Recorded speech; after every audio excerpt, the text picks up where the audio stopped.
Meil on politseiriik, politsei vägistab praegu ühte meesterahvast. Viib vägisi ära, sest ta natukene mängis ainult trummi. See noormees mängis natukene ainult trummi ja politsei tahab panna ta ära. Vaikselt tasakesi. Ole julge, me oleme selle toeks, ausõna. Ole julge. Ei, nad ei saa. Neil ei ole enam seda hinge ega südant, nendel politseinikel enam pole. Ja me peame usaldama politseid. Teine 2 meetrit eemale.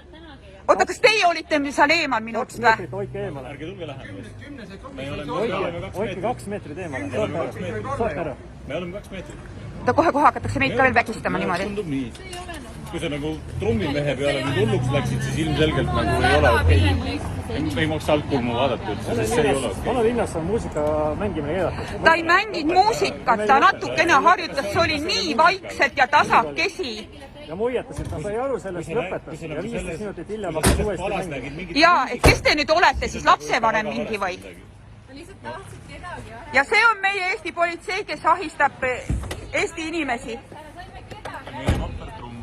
Ja meie vapper trummar, just nimelt.